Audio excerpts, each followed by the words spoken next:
Hi friends, നമ്മളൊരു video ചെയ്യുമ്പോൾ അതിൻ്റെ വീഡിയോ ക്വാളിറ്റി പോലെ തന്നെ ഇമ്പോർട്ടൻ്റ് ആണ് അതിൻ്റെ ഓഡിയോ ക്വാളിറ്റി. നമ്മൾ നല്ലൊരു ഓഡിയോ ക്വാളിറ്റി മെയിൻറ്റെയിൻ ചെയ്യണമെന്നുണ്ടെങ്കിൽ അതിന് നല്ലൊരു മൈക്ക് ആവശ്യമാണ്. സാധാരണയായി വ്ളോഗേഴ്സൊക്കെ യൂസ് ചെയ്യുന്നത് DJI, റോഡ്, സോണി ഇങ്ങനെയുള്ള കമ്പനികളുടെയൊക്കെ മൈക്കായിരിക്കും. പക്ഷേ ഇതിനെല്ലാം സ്റ്റാർട്ടിങ്ങിൽ ഒരു 20,000 മുകളിൽ റേറ്റ് ആവാറുണ്ട്.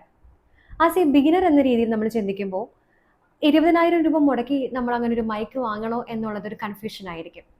അങ്ങനെ കൺഫ്യൂഷനുള്ള ആളുകൾക്ക് വേണ്ടിയിട്ടുള്ള ഒരു നല്ലൊരു പ്രൊഡക്റ്റാണ് ക്രോസ് ബീഡ്സ് എന്ന കമ്പനിയുടെ M01 എന്ന് പറയുന്ന ഈ മൈക്ക്.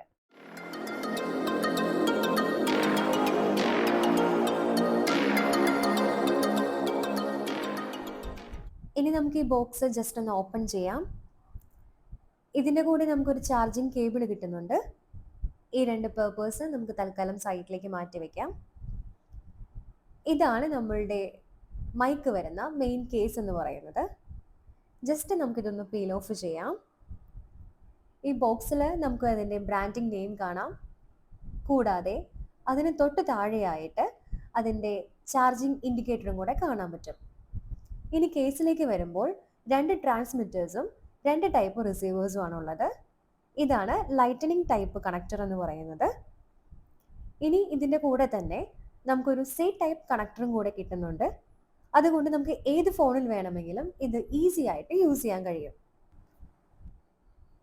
ഇനി ഇതിൻ്റെ ബാറ്ററി ബാക്കപ്പിലേക്ക് വരുമ്പോൾ ഇൻഡിവിജ്വൽ മൈക്കിന് 10 അവേഴ്സും ഇതിൻ്റെ കേസിന് 40 അവേഴ്സുമാണ് കമ്പനി അവകാശപ്പെടുന്നത്.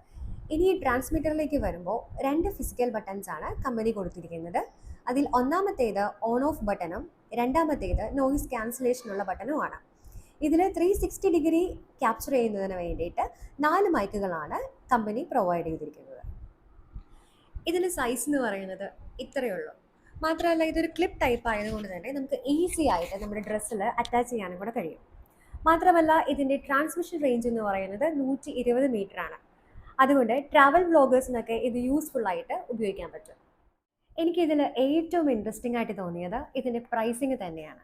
കാരണം 2,500 രൂപയ്ക്ക് താഴെ നമുക്കിത് ആമസോണിൽ നിന്നും പർച്ചേസ് ചെയ്യാവുന്നതാണ്. 2,500 രൂപ ഉള്ളതെന്ന് കരുതിയിട്ട് ഇതിൻ്റെ ഓഡിയോ ക്വാളിറ്റിയിൽ ഒരു കോംപ്രമൈസ് പോലും കമ്പനി ചെയ്തിട്ടില്ല. നമുക്ക് ഒരു സാമ്പിൾ നോക്കിയാലോ. ഇതിപ്പോൾ ഞാനിതിൻ്റെ നോയിസ് ക്യാൻസലേഷൻ ഓഫ് ആക്കിയിട്ടുള്ളൊരവസ്ഥയാണ്.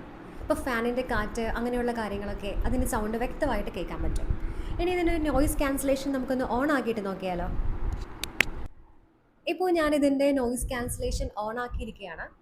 ഇപ്പോൾ എനിക്ക് തോന്നുന്നു അതിൻ്റെ ഡിഫറൻസ് ഏറെക്കുറെ നിങ്ങൾക്ക് മനസ്സിലാക്കാനായിട്ട് പറ്റിയിട്ടുണ്ടാവും. അപ്പോൾ ഇന്നത്തെ വീഡിയോ നിങ്ങൾക്ക് യൂസ്ഫുൾ ആയെന്ന് ഞാൻ കരുതുന്നു. ട്രാവൽ വ്ളോഗൊക്കെ ചെയ്യാൻ താല്പര്യമുള്ള നിങ്ങളുടെ സുഹൃത്തിന് ഇതൊന്ന് ഷെയർ ചെയ്ത് കൊടുത്തേക്കുക. അപ്പോൾ ബൈ.